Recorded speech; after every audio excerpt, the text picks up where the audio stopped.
Assalamualaikum. Pekan ini, yuk Mams kita mengisi dengan membuat kudapan yang satu ini, Japanese Cream Puffs atau sus Jepang. Kulit luar yang renyah dan isian krim yang dingin selembut es krim akan mengingatkan kita akan merek sus terkenal yang sering kita jumpai di bandara. Ingin tahu cara pembuatannya? Yuk kita simak. Agak sedikit berbeda dengan resep sus pada umumnya, sus Jepang ini terdiri atas 3 komponen yang membentuknya, yaitu krim untuk isian, krekuli untuk topping, dan adonan kulit sus. Tahap awal yang harus kita lakukan ialah membuat krim untuk isian. Berikut bahan-bahannya. Cara membuat isiannya yaitu panaskan susu cair, lalu tambahkan vanila cair atau vanili bubuk atau esens vanili, aduk rata, tunggu hingga hangat, lalu angkat. Pada wadah yang lain, kita akan membuat adonan custardnya, yaitu dengan cara mencampurkan 2 butir kuning telur dengan gula pasir, aduk secara perlahan hingga tercampur rata. Lanjutkan dengan memasukkan tepung maizena dan sedikit garam, kemudian aduk kembali hingga tercampur seluruhnya.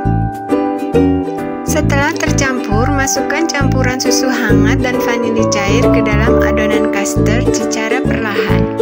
Pastikan ya Mams agar susu tadi tidak dimasukkan secara sekaligus untuk mencegah telur bergerenjel karena perbedaan suhu. Masukkan kembali susunya hingga tercampur seluruhnya. Setelah tercampur, kita masukkan lagi ke dalam panci, lalu panaskan dengan api kecil sambil terus diaduk. Pastikan melakukan proses ini dengan api kecil agar telur tidak menjadi orak-arik. Setelah mendidih, adonan akan terlihat mengental dan memadat. Aduk terus lalu angkat. Dan inilah adonan custard kita. Letakkan di wadah lalu tutup dengan plastik wrap agar kedap air lalu dinginkan di kulkas selama 1 jam. Setelah 1 jam keluarkan dari kulkas lalu buka plastik wrapnya. Alhamdulillah adonan custard kita tetap bagus karena tidak tertetesi air sama sekali. Mixer sebentar agar tekstur adonan mudah tercampur pada tahap selanjutnya. Selanjutnya kita akan mencampurkannya dengan whipped cream yang telah dikocok. Sebelumnya kocok whipped cream cair hingga mengental. Jangan sampai mengembang ya Mams, cukup hanya sampai kental saja. Pastikan whipped cream yang kita gunakan dalam keadaan dingin. Setelah mengental, segera matikan mixer, lalu kita mulai mencampur adonan custard ke dalam whipped cream tersebut. Mixer kembali adonan custard ke dalam whipped cream sampai seluruhnya tercampur secara merata. Dan vanilla cream kita sudah jadi. Selanjutnya, masukkan vanilla cream kita ke dalam plastik segitiga untuk memudahkan kita memasukkannya ke dalam kulit sus di akhir proses nanti.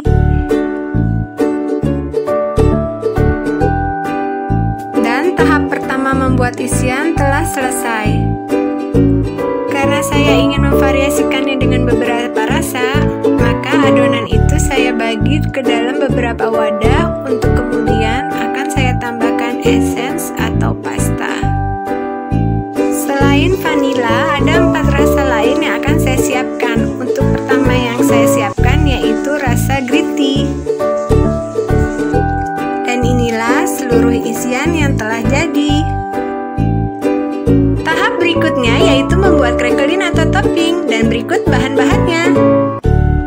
Cara pembuatannya, masukkan mentega atau margarin ke dalam wadah, lalu masukkan gula pasir, kemudian aduk merata secara perlahan. Jika ingin warna yang lebih gelap, kita bisa mengganti gula pasir dengan gula palem. Selanjutnya, masukkan tepung terigu dan lanjutkan mengaduknya hingga merata. Jangan khawatir jika mendapati tekstur gula yang masih sangat kasar. Di proses pemanggangan nanti, semuanya akan berproses. Selanjutnya, setelah rata, adonan akan kita letakkan di atas kertas roti untuk kemudian akan kita pipihkan. Pastikan ya Mams, tidak terlalu tebal dan tidak terlalu tipis, sekitar 1,5 sampai 2 mm. mm. Setelah itu masukkan ke dalam freezer. Karena saya ingin crackling saya beraneka warna dan beraneka rasa, untuk kali ini dari adonan dasar crackling tadi saya tambahkan coklat bubuk untuk memberi rasa dan warna coklat. Aduk terus hingga merata. Seperti proses sebelumnya, adonan yang telah rata kita letakkan di atas kertas roti, lalu kita pipihkan, dan setelah itu kita letakkan ke dalam freezer. Selanjutnya, komponen terakhir yang kita buat adalah adonan kulit sus. Berikut bahan-bahannya. Cara pembuatannya yaitu masukkan susu cair dan air, lalu masukkan mentega atau margarin, kemudian masukkan gula, serta masukkan garam ke dalam panci, lalu masak hingga mendidih. Proses ini adalah proses yang sangat penting dalam pembuatan sus, yaitu proses evaporasi atau penguapan.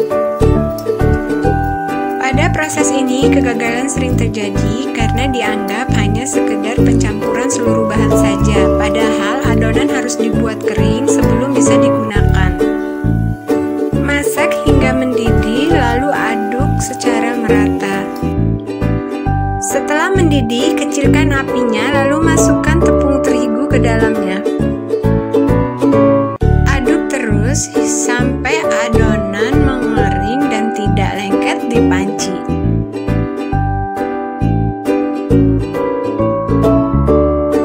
Setelah tidak lengket di panci, aduk terus sekitar 30 detik sampai 1 menit untuk memastikan adonan betul-betul kering. Setelah itu, matikan kompor dan pindahkan adonan ke wadah lainnya.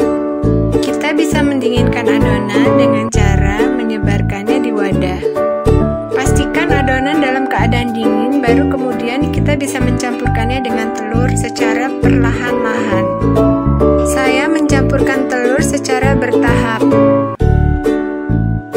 Setelah tercampur rata, masukkan seluruh adonan ke dalam kantong segitiga untuk memudahkan kita membentuk adonan di atas kertas roti.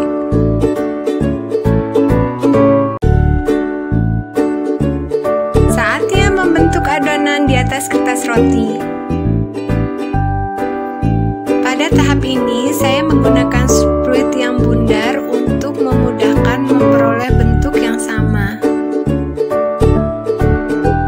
Roti yang saya gunakan sudah terlebih dahulu saya buat pola di atasnya agar memudahkan untuk memberi jarak yang sama. Lanjutkan prosesnya hingga bulatan terakhir yang ada di atas kertas roti.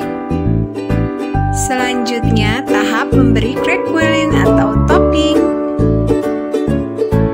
Keluarkan adonan crackling yang telah kita bekukan di freezer, lalu mulailah membentuk bulatan. Bulatan yang kita bentuk besarnya bisa sama atau lebih besar dari besar adonan kue sus yang ada di atas loyang. Kali ini saya menggunakan tutup botol madu yang ada di rumah untuk membentuk bulatan-bulatan yang akan saya letakkan di atas adonan kue sus. Kali ini ada 5 warna yang sudah saya siapkan karena saya ingin kue sus saya ini berwarna-warni nantinya. Pastikan melakukan proses ini dengan cepat ya mams, karena adonan cracklingsnya sangat sensitif terhadap suhu tubuh kita. Dan inilah dia, seluruhnya siap untuk masuk ke oven. Berikutnya tahap memanggang. Pastikan oven sudah dalam keadaan panas ya mams, karena suhu yang tinggi akan membuat adonan mengembang sempurna. Panggang dengan suhu 180 derajat atau api sedang mengarah ke tinggi selama 30 menit.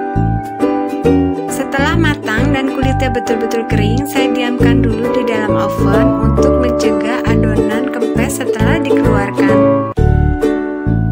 Setelah beberapa saat saya diamkan di dalam oven, akhirnya saya bisa mengeluarkannya. Dan inilah kue sus Jepang yang sudah jadi. Selanjutnya tahap terakhir, tahap memasukkan klip isian. Saya menggunakan bantuan bantuan split untuk membuat lubang di bagian bawah kue.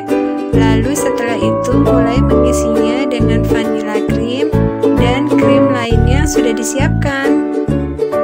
Kali ini saya memberi 2 jenis isian agar terlihat 2 lapisan ketika dipotong nanti. Dan inilah hasilnya.